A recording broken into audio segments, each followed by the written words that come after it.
शुक्रवार का दिन।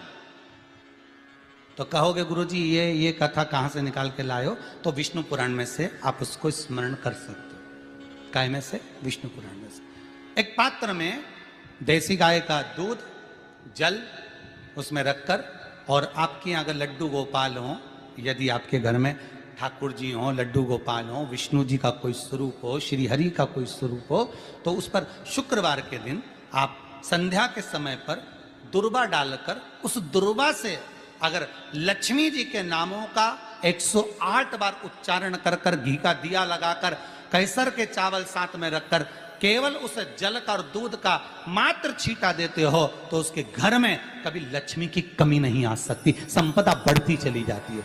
108 बार लक्ष्मी के नाम का मात्र उच्चारण कर लेने पर, भगवान विष्णु के चरणारविंद पर, भगवान विष्णु के चरणों पर केवल उस दुर्वा का, जल का, दूध का सींचन कर देने से भी लक्ष्मी की वृद्धि होती,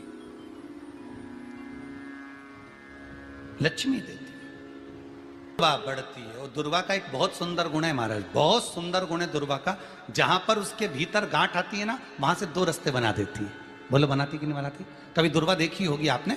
जहां गांठ आई वहां 2 रास्ते बनाएगी, फिर गांठ आई, फिर 2 रास्ते बनाएगी, फिर गांठ आई, फिर 2 रास्ते बनाएगी। दुर्वा का क्रम ऐसा है कि हम भगवान को दुर्वा क्यों देते हैं? उसका कारण यह है कि मान लो, हे परमात्मा, हे शंभु, हे गणेश, हे प्रभु नारायण, अगर मान लो मेरा एक रास्ता चलते चलते गांठ पड़ जाए, एक रास्ता मेरा बंद हो जाए, तो वहां से मेरे दूसरे रास्ते खोल देना। इसलिए दुर्वा भगवान को समर्पित करी जाती है। दुर्वा को समर्पित करने का क्रम ही यही है कि मेरे मार्ग खुल जाए, मेरी राह खुल जाए, मेरा मार्ग चारों तरफ खुलता चला। दुर्वा नीचे की ओर चलते चलते मार्ग खोलती चली जाती है।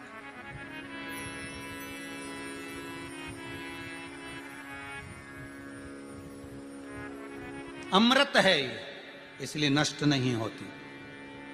तोड़ के रख लेना, प्रैक्टिकल करके जरूर देखना, सियोर वाला महाराज कहीं झूठ तो नहीं बोल रही है। तोड़ कर रखो दुर्वा को, बोरी में भर कर रखो। 4 साल, 6 महीने, 8 महीने बाद सूख जाए, बेकार हो जाए, उसके बाद भी उसको खेत में, बगीचे में कहीं ले जाकर पटक देना, 8-15 दिन पानी देना, देखो फिर वापस वही हरि की हरि होना, वही कहीं ना कहीं से स्फुटित होते, फिर आगे बढ़ना चालू कर देगी। उसका तत्व है अमृत, वो अमर है, मरती नहीं, फिर चालू हो जाती। शिव कहते हैं यही अमरता है, यही अमरता है कि दुख आया तो मरने की नहीं सोचना है। तकलीफ आई, कष्ट आया, रोग आया, बीमारी आई, थोड़ा सा तकलीफ आ गई, थोड़ी बीमारी आ गई, थोड़ा दुख आ गया, तो ये मत सोचना मैं मरना है। नहीं नहीं नहीं, अभी तो और जीना है। तो किस लिए जीना है? कोई कहेगा इसको कहीं आसक्तियां होंगी, घर की, परिवार की, कुटुंब की, कबीले की, इसलिए जीना चाहती है, इसलिए जीना चाहता। नहीं, आसक्ति एक रखना कि मैं जीना इसलिए चाहता हूं, मैं और जीना चाहती हूं, इसलिए चाहती हूं कि अब मैं भगवान का भजन करना चाहती हूं। अभी तक मैंने परिवार, कुटुंब, कबीले, संसार के लिए करा, अब जितनी जिंदगी दी उस मालिक ने, अब मैं उसका भजन करूं। दुर्वा भगवान विष्णु को चढ़े, दुर्वा गणेश जी को चढ़े, दुर्वा शिव जी को चढ़े, दुर्वा ब्रह्मा को चढ़े, दुर्वा इंद्र को चढ़े, दुर्वा पितरों को चढ़े। कितना सुंदर कहा है। जिसके घर में पितृदोष प्रबल होता है, बहुत प्रबल पितृदोष है, तो उसके घर के जहां पानी का मटका रखा था, पितृदोष मालूम है ना? पितृदोष का लक्षण क्या होता है? 1 रुपए कमाओ, 1.25 रुपए खर्च हो, समझ लेना पितृदोष है। रात्रि को